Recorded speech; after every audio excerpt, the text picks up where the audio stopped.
Bienvenidos a un nuevo programa de temas de mujer. Queremos darle la bienvenida y por supuesto hoy día vamos a hablar de todo lo que a usted está aproblemándonos en estos días, ya que las temperaturas siguen bajando y con ellas han aparecido una cierta cantidad de enfermedades que por supuesto hemos estado leyendo por las redes sociales. Ha habido una cierta alarma de lo que es la influenza H1N1, de la neumonía, etcétera, etcétera. Y hoy día vamos a ver realmente qué es lo que está pasando en Calama y obviamente les vamos a entregar esos consejos que necesitamos, no solamente para resguardar a nuestros niños y ancianos, también a todos los adultos de la casa. Y para eso quiero darle la bienvenida al doctor Patricio Toro, el director del Hospital Carlos Cisterna. ¿Qué tal? Muchas gracias por la invitación. ¿Cómo está, doctor? Bien, con harto trabajo, pero enfrentando nuestra misión. Sí, una de las personas que más trabajo tiene en este invierno, al parecer. Sí. Oiga, doctor, bueno, como vamos a hablar de lleno y hablando así a calzón quitado, como se dice en forma colegial, ¿qué es lo que está pasando, doctor? ¿Es tan así lo que se dice en las redes sociales, en algunos medios, que estamos con mucha contingencia de enfermedades respiratorias? Bueno, estamos viviendo el periodo invernal en el promedio normal de que ocurre en todos los años de invierno. Los hospitales normalmente se congestionan, hay mucha espera en urgencia y particularmente en este año, luego de la experiencia de la pandemia del año 2009, hemos visto en algunos años siguientes a eso lo que se llama el periodo post-pandémico, en que hay pequeños brotes de aumento de enfermedades respiratorias y particularmente este año nos dimos cuenta ya en el mes de junio que si bien no ha aumentado la consulta en urgencia, porque las estadísticas lo dicen así, incluso ha disminuido en algunos meses, hemos visto que han llegado más pacientes con algunas complicaciones, algunas infecciones respiratorias agudas más graves que condicionaban su hospitalización. Por lo tanto nos vimos envueltos en las últimas semanas de junio en tomar algunas decisiones para poder enfrentar esta situación. Por lo tanto, el hospital tomó algunas medidas que son las adecuadas y destinadas a mejorar la respuesta sanitaria. Nosotros en mes de junio tomamos estas decisiones, avisamos a nivel central de lo que estaba pasando y se empezaron a tomar todas las medidas, ya sea para pesquisar, diagnosticar mejor y poder entender mejor lo que está pasando en este proceso. Por lo tanto, esto lo estamos viendo y se ha visto en muchas otras ocasiones. El hospital está un poco más congestionado, con mayor consulta de tipo respiratorio, más pacientes más complicados, que mayor número de consultas. Hablando un poquito, porque hablamos de enfermedades respiratorias, sí. Estas sí dividen, porque obviamente no todas. Sí. Cuéntanos un poquito cuáles han sido estas enfermedades que se han, porque hemos visto que hay casos también de influenza H1N1. Sí, Cuéntanos un poquito de eso. Bueno, en general en el invierno aparecen un sinnúmero de enfermedades que están asociadas a la mayor circulación viral. Hay muchos virus que producen enfermedades respiratorias y algunas se complican con enfermedades bacterianas. Es importante diferenciar eso. Dentro de las enfermedades virales está el resfrío común, el metapneumovirus, hay adenovirus, hay parainfluenza, hay influenza de distintos tipos y por lo tanto los pacientes se enferman de distintas formas, dependiendo de su nivel inmunitario. De un resfrío común que puede tener solamente un poco de moquillo, dolor de garganta, con algunas molestias generales, hasta casos graves que pueden producir neumonía y muerte también. Por lo tanto, todas estas posibilidades de presentación las vivimos en invierno. Nosotros vivimos también en una ciudad que está en mayor altura, quizás la única ciudad en Chile con un número de habitantes importante que vive con mayores de 2.000 metros de altura, que hay hipoxemia, una hipoxia constante y además con un frío extremo. Por lo tanto, son condicionantes que también hacen que la respuesta a las enfermedades sea distinta en Calama. Por eso es muy importante cubrirse un poco de esa expectativa. Por lo tanto, lo que uno aparece de distintas variedades, sea sinusitis, resfríos comunes, neumonía, bronquitis, etc. Y evidentemente hay grupos que son más susceptibles, que son básicamente las personas de mayor edad, los más chicos, y también algunas personas que tienen enfermedades crónicas. Oiga, doctor, y en este año la mayoría son los adultos los que se han enfermado más que esta ¿cómo se llama? Población de riesgo que se le denomina. Bueno, también se vio en la pandemia, el adulto joven, en lo que más se enfermó. Básicamente una ciudad de muchos trabajadores, por lo tanto se exponen también a variaciones de temperatura importantes. Pero lo que hemos visto en general en la gripe o en la influenza, que las personas que tienen más posibilidad de complicarse son los menores de 5 años y los mayores de 60. O sea, los mayores de 60 años tienen 6 veces más posibilidades de ser hospitalizados por una neumonía debido a esto, y los menores de 5 años 3 veces más. Por lo tanto, son los grupos que uno focaliza un poco la prevención también. Oiga, doctor, y bueno, estábamos hablando detrás de cámaras también, ¿Sí? que la gente genera una cierta alarma ante los casos que aparecen. Sí. Pero eso, llevado a la cantidad de población que tenemos en Calama, no es tanto. Cuéntenos un poquito de eso. Claro, lo que pasa es que hay un límite muy delgado entre la información, la desinformación y la alarma. Nosotros como ejecutivos, autoridades de salud, por decirlo así, como gestores de salud, tenemos que ser muy rigurosos y muy responsables en decir todo. Por lo tanto, hay factores que son objetivos y hay elementos que se analizan a nivel ministerial para dar un contexto. En Chile hay 42 centros centinela, que son en algunos consultorios de cada ciudad importante del país, en se va monitorizando todos los días la aparición de enfermedades respiratorias que se llaman enfermedades tipo influenza. Además hay 6 hospitales grandes del país, que están en Iquique, en Concepción, Santiago, Puerto Montt y Temuco, en que están también tomando análisis de la circulación viral, de los casos complicados por neumonía o mortalidad. Por lo tanto, a nivel nacional se divide el año en semanas sanitarias. Nosotros estamos viviendo en este momento la semana sanitaria 30.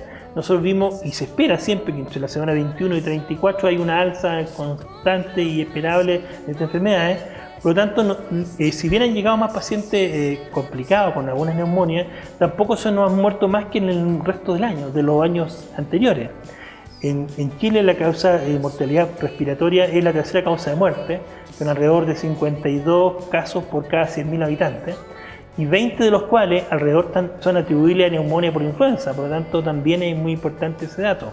Nosotros no estamos por sobre la norma nacional. Lo que sí llegaron más pacientes complicados, pero evidentemente el hospital tiene una situación muy distinta a los años anteriores, justo en el año de la pandemia.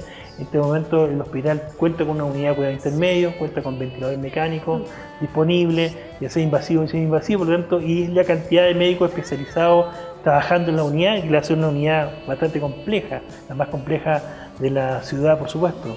Por lo tanto, estamos mucho más preparados para hacer frente a estas contingencias. La diferencia es que en este momento estamos en un mundo hiperconectado. Por lo tanto, todo lo que circula en las redes sociales, todo es mucho más rápido que la información que uno puede dar, ya sea por la prensa normal, y eso a veces desinforma a la población y el pánico prende rápido, y a veces eso es peor. No, destacar eso, porque hay que bajar un poco la alarma, porque también eso, bueno, dicen la abuelita que también eso baja las defensas, el enfermarse mentalmente. Estas enfermedades, como la influenza y el resfriado también, se transmite a través de gotitas. O sea, cuando uno tose, expele estas pequeñas gotitas, como a 100 km/h, y todas las personas que están a 1 metro de distancia pueden ser inoculadas con esta gotita, o también superficies que quedan contaminadas. Por lo tanto, cuando uno va a lugares que están muy hacinados, uno va al cine, por ejemplo, en esta época de vacaciones de invierno, los niños, uno va al cine y están todos tosiendo alrededor. Por lo tanto, es una situación compleja. Doctor, y para que entremos al siguiente tema, es por eso que se hace el llamado quizá a no asistir en masa también a la emergencia, ¿no? Claro, yo creo que el mensaje importante también es que uno consulte cuando realmente debe ser necesario. Porque hay muchas personas que se alarman en forma extrema y en urgencia pueden haber 30 o 40 pacientes con una enfermedad de tipo influenza, expeliendo estas gotitas y evidentemente haciendo un ambiente bastante complejo para que alguien se vaya por otra enfermedad a inocular esta enfermedad. Por eso es importante. Oiga, doctor, y también para seguir bajando esa alarma a las madres que están viendo, a la familia en general, también destacar que hay mucha gente que se contagió de influenza H1N1 y está en su casa con su tratamiento, que es mucho mayor la cantidad que se contagió de las que fallecieron. Claro, mira, nosotros tenemos una experiencia ya después de la pandemia del 2009, que fue un caos mundial, en que la cantidad de pacientes enfermos fue notable. Este país en particular fue bastante bien evaluado a nivel mundial con respecto a la respuesta sanitaria.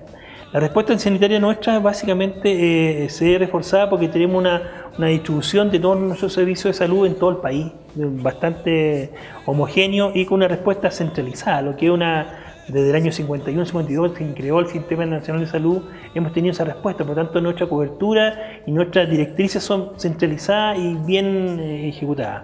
Por lo tanto, es una respuesta que sirve para este país. La mortalidad por influenza a nivel mundial es 1 por cada 100.000 pacientes, es bajísima. Y hemos aprendido también que en realidad hasta incluso los medicamentos que en ese momento se ocuparon con mucha facilidad, pues estaban disponibles en Chile. En un momento pensamos que nuestra respuesta excelente con respecto a la pandemia fue debido al medicamento y no es así. Por lo tanto, hoy en día incluso las guías de tratamiento de la influenza desaconsejan el uso de estos medicamentos en forma para algunos pacientes que antes se usaban con mayor recursividad, con menos recursividad. En este momento se usan solamente para pacientes más complejos, y no en niños tampoco, antes se usaba también. Y destacar eso también, que si estamos bien de salud no tendríamos tantas inconveniencias con esta influenza. Los grupos de riesgo, que son muy importantes, como dijimos que eran los menores de 5 años, básicamente son los menores de 2 años, pero básicamente son los menores de 5 años, y los pacientes mayores de 60, mayores de 65 básicamente.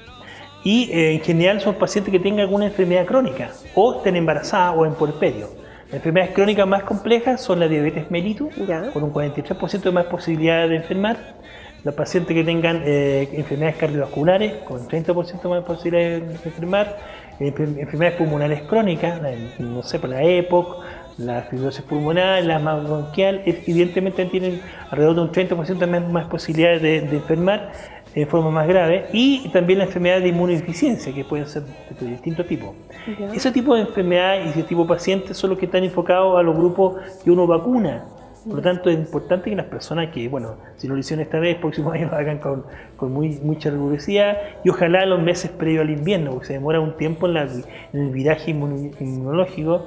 Ojalá entre marzo y abril, donde empieza la campaña, que estén todos vacunados, y no ahora con un poco asustados en sobretiempo. No, eso hay que ser responsable también, doctor, porque al fin y al cabo cada uno sabe los riesgos que tiene y uno tiene que asistir a esta campaña que se empieza con harta anterioridad. Incluso se ha prolongado, o sea, con este vista se ha prolongado, y evidentemente que eso ayuda. Pero lo más importante, aparte de la vacunación, son las medidas generales. En el fondo o sea, si hay una persona enferma que uno piensa que es una gripe, ojalá que sea en su casita, si no está muy complicado, y al hospital, por supuesto, pero si no, hay que aislarlo, ojalá, y tratarlo bien, cuidarse, y cuando uno tose, tratar de usar pañuelos desechables o el antebrazo, para evitar que expela este asunto, y lavarse bien las manos. La mano es la principal causa o un medio de contagio. ¿Y el alcohol gel todavía sirve, doctor? Yo ando con un alcohol gel todavía. Yo tengo que saludar a mucha gente. O sea, una de las recomendaciones quizás es no ser tan afectuoso en este periodo. Claro. Y así como tratar de evitemos contacto, porque el contacto mano-boca es el contagio principal.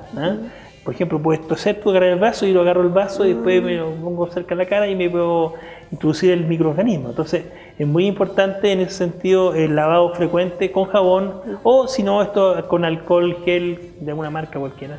Sí, pues en el mercado tiene hartas opciones. Tiene opciones. Básicamente es eso. Eso es una forma más fácil de poder evitar el contagio.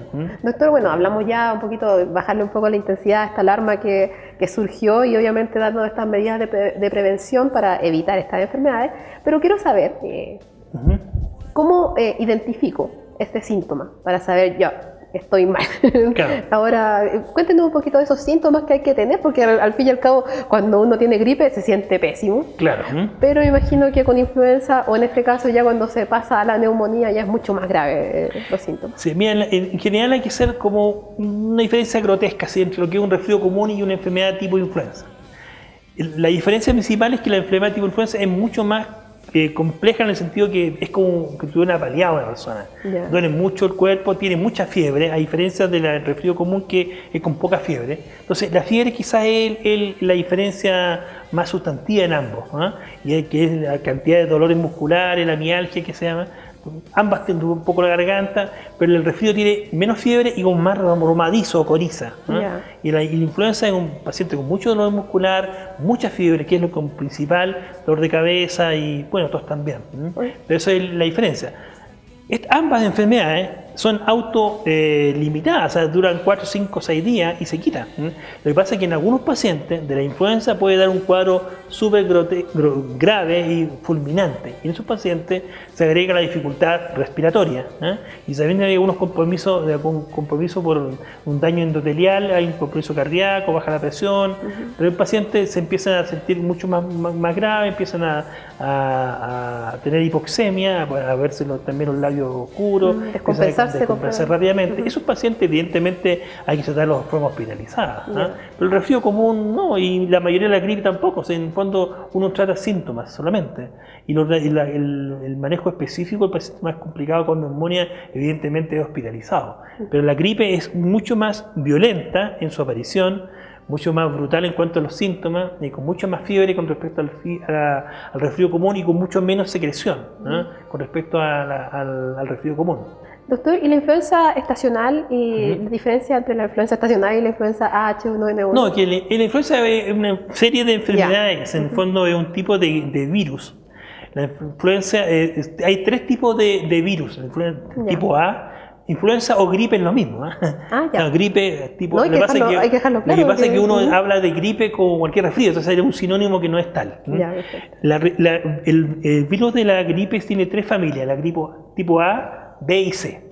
La tipo C es de muy ocasional aparición. La tipo B también es menos frecuente, pero se ha visto en algunos brotes y solamente también en humanos. Y la tipo A es más complicada, y es la que tuvimos en la pandemia.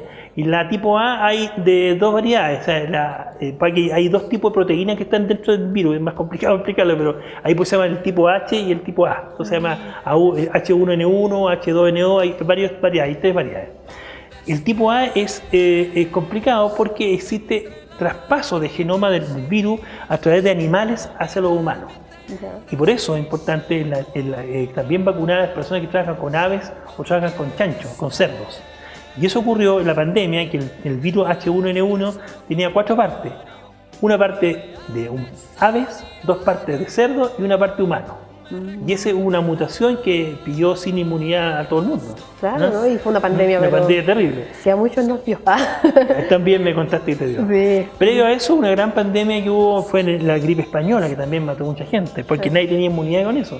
Pero pasar el tiempo, uno ya cuando pasa una pandemia, pasa una epidemia, adquiere también una inmunidad por experiencia y respecto también tiene menos enfermedad. Pero esa es la gripe. Por lo tanto, la gripe, básicamente la A es más complicada porque puede transmitirse entre animales y mutar, y la B y la C con menor frecuencia. Esos son los tipos. Lo que sí se llama enfermedad tipo influenza, porque uno para poder decir que es una gripe o influenza hay que tomar unos exámenes. Claro. Entonces, en la enfermedad tipo influenza es la que uno determina que un paciente que tenga fiebre más de 38,5 axilar y tos. Y en los niños chicos se agrega rinorrea, como decía, asociado a dolor de garganta, polimialgia, dolores musculares y cefalea. Esos son los grupos que uno dice enfermedad tipo influenza y están categorizados así.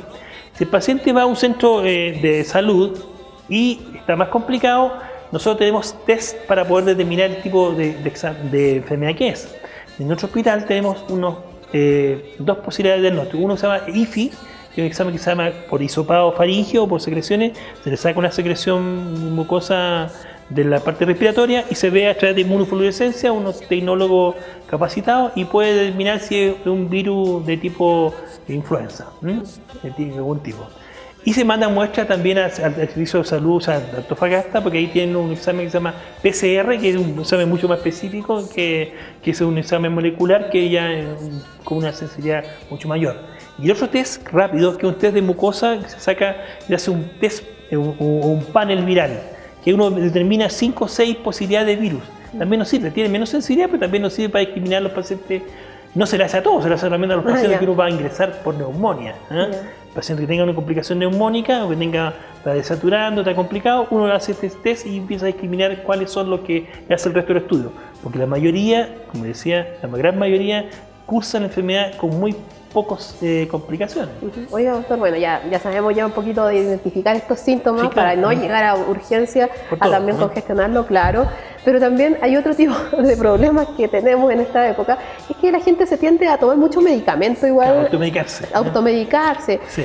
A veces he escuchado gente que está gripada, no sé si estará bien dicho, está resfriada, y empieza a tomar antibióticos, cosas así. Eso es muy importante. Mira, nosotros los virus son estacionales y hacen pique, brote, etc. Pero las complicaciones principales, lo que se mueve a las personas son por las neumonías. Las neumonías crían la comunidad y hacen algunas neumonías atípicas también. Y ese tipo de neumonía, la mayoría son, las más complicadas son bacterianas. Y ahí necesitamos tener, ojalá, un grupo de antibióticos que tenga efecto. O sea, por ejemplo, hay gente que hace compras hasta la feria de las pulgas, la amoxicilina y le venden tetraciclina y otras cosas. Esos medicamentos hoy en día tienen una bajísima sensibilidad con los microorganismos, o sea, efectividad. ¿Por qué? Porque la gente se los toma de repente por 2 o 3 días, los deja de tomar, por lo tanto las bacterias adquieren un cierto grado de resistencia. Entonces, cada vez hemos ido escalando a antibióticos más complejos, más caros y más complicados a usar, porque los microorganismos son más resistentes. Muchas veces esporádicamente aparecen bacterias mutantes, hiperresistentes a todo, y eso es complicado. Todavía en Calama, bueno, aquí no hay madera, pero no aparecen bacterias así, pero en hospitales que están súper muy complejos, con muchos pacientes que usan pasto, muchos antibióticos, que aparecen esta resistencia. Llamado a la comunidad no automedicarse, menos antibióticos. Y si va a tomar antibióticos tiene que ser por el periodo de 7 días al menos, que eso lo indica el médico. Porque si suspende el antibiótico antes, ese mismo medicamento que en ese momento le servía ya no le va a servir. Exacto, ¿no? Y no tomar, como dice el doctor, medicamento por todo, porque el día de mañana nos podemos enfermar de algo así que sea grave. ¿No? Otra cosa, por ejemplo, dentro de los antigripales que se llaman, hay un componente que se llama pseudoefedrina, que es para quitar un poco la congestión. Sí. Los pacientes cardiópatos o hipertensos no deberían tomarlo, o sea, mucho de eso se vende a pasto y a veces se venden en farmacia sin indicación médica, los venden ahí en el mesón, y si uno tiene un problema cardíaco, claro, 2 por 1 y uno se los toma. Eso está así, no otras marcas, no quiero decir nombres, pero son a veces con mucha cantidad de estos pseudoefedrina, porque son bastante efectivos cuanto al efecto de romadizo, pero puede producir una crisis hipertensiva importante. Entonces es muy importante eso. Oye, ¿y estos antigripales cuánto tiempo es lo que se toma? Porque mira, lo ideal es un par de días, ¿no? Porque esta enfermedad, como digo, son autoeliminadas. Si un resfrío común no pasa a los 5 días, ya probablemente hay un componente de una complicación bacteriana. Uno ya debería ir al médico, porque evidentemente este resfrío común podría pasar a una sinusitis, cuando hay secreciones ya de tipo mucopurulento o tos con producción amarilla, CDCT, una bronquitis. Por lo tanto, eso ya es más posiblemente bacteriano, y ahí requiere un tratamiento antibiótico. Pero la gran mayoría a los 4 o 5 días se autoelimina y se muere solo el virus. Entonces, ¿es verdad eso de tomar agüita, quedarse en casa? Muy bien, eso tiene que ser, sí. Muy bien hidratado, comer cosas livianas, y básicamente tener un ambiente, bueno, acá es re importante que una ciudad de frío, pero también al mediodía hace mucho calor, ventilar bien la casa, ventilar bien. Acá no se usa mucha leña, pero también evitar la contaminación domiciliaria es súper importante. La gente que va a fumar, se daña el mismo, también contamina brutalmente el ambiente. Por lo tanto, no fumar dentro de la casa, ojalá no usar estufa de parafina, ojalá no usar brasero, en el sur se usa mucho, y las leñas también es muy importante. Esa contaminación domiciliaria afecta la respuesta de lo respiratoria. ¿Qué genera eso? ¿Inflama las vías? Lo que pasa es que nosotros en nuestro árbol respiratorio tenemos unos pelitos que se llaman cilios respiratorios. Son como una alfombra así llena de pelitos, toda la parte de tráquea hacia abajo. Y esos son como verdaderos filtros aquí entre estos microorganismos. El frío extremo y la contaminación produce que esos se queden inmóviles, por lo tanto se meten las bacterias y los virus. Por eso es muy importante. Cuando uno sale con el frío, ojalá cubrirse la boca. Hay un montón de artefactos que seguro venden en el comercio, de outdoor y otras, puede ser hasta un empaño cualquiera. O sea, eso no es un mito, doctor, el taparse las vías respiratorias, hay que hacerlo. Acá en el frío con mayor razón. Sí, porque lamentablemente hay mucha gente que, obviamente, lo que es dueña de casa, los que están en la vivienda, pueden hacer ese tipo de cosas, pero los que estamos obligados a salir de la vivienda, hay que abrigarse. No, hay que abrigarse, es muy importante. Bueno, acá ya a las 10, 9:30 incluso ya el clima está un poco mejor, pero a la mañana es terrible. No, y en las tardes ya empezó ya, como a las 6 de la tarde ya empieza ya. Se nota mucho. Entonces, por lo tanto, esta ciudad tiene algunas características distintas. Nosotros también hemos tenido información que en todo el cordón andino de los países cercanos, ya sea Ecuador, Perú, Bolivia, en ciudades que también son de altura, de más de 2000 metros, también ocurren estas complicaciones respiratorias, que puede ser por influenza o no, puede ser cualquier otra enfermedad que normalmente a nivel de la costa son menos complicadas. Acá pueden producir un drama respiratorio importante. Doctor, bueno, ya estamos llegando a casi al finalizar, nos fue volando el programa nuevamente y muy contenta de haberlo tenido, porque no solamente yo, sino que mucha gente me dijo, por favor, pregúntale esto al doctor, que estaba asustado, así que le dejo la cámara para que hable con la comunidad, quizá. Sí. Bueno, el mensaje importante es que decir dos cosas. Una, el hospital ha tomado las medidas necesarias, sanitarias, para poder enfrentar esta contingencia respiratoria. Desde ya de las últimas semanas de junio, determinamos por algunos episodios de esto poder suspender actividades electivas en el hospital para enfocarnos básicamente a enfrentar este aumento de consulta y respiratoria más compleja que nos había llegado. Nuestro hospital, además, a diferencia de la pandemia del 2009, aunque no hay que ser un símil, pero para que vean la diferencia, estamos mucho más preparados. Tenemos una unidad de cuidado intermedio que es la más compleja y la con más desarrollo de la ciudad, evidentemente con respiradores mecánicos, con médicos calificados para atender. Por lo tanto, tenemos una estructura organizacional y equipamiento de más alto nivel para poder enfrentar estos cursos respiratorios más complicados. Estamos viviendo en la semana invernal número 30, hemos visto que han bajado un poco las consultas, estamos sí a la expectativa que pueda aumentar, pero lo importante es la medida de prevención, como decía, no consultar a no ser que tenga una complicación, eso no lo dijimos, pero ¿cuándo se puede complicar un paciente? Cuando empieza a ver que empieza a respirar agitado, cuando tenga un color violáceo amonatado en la mucosa, principalmente en los labios, cuando tenga dificultad para respirar. Ese paciente debe concurrir a la urgencia, a un hospital, a un consultorio. Pero si no, muchas veces puede tratarse en su casa, solamente con una medida para la fiebre, etc. La mayoría de la gente que consulta en urgencia, el riesgo de urgencia es poderse inocular con algún otro bicho, con algún otro microorganismo, por lo tanto uno puede ir a la urgencia y sale enfermo de otra cosa. Pues es importante ocupar urgencia en forma bastante racional. Estamos preparados, estamos abiertos también a la crítica, pero estamos abiertos también a encontrar dentro de nuestra red asistencial, si algo nos supera en Calama, nosotros contamos con la interacción con el servicio de salud, pero tenemos un hospital mucho más preparado para esta contingencia. Muchas gracias, doctor. Okay. Y espero que no sea la última vez que esté aquí el tema de usted. Disponible siempre. Muchas gracias, doctor. Okay. Y bueno, esperamos que les hayan servido estos consejos y seguirlo al pie de la letra, no alarmarse y obviamente estar siempre prevenidos. Esperamos que queden acompañados de la programación de Calama Televisión y los esperamos en el próximo programa.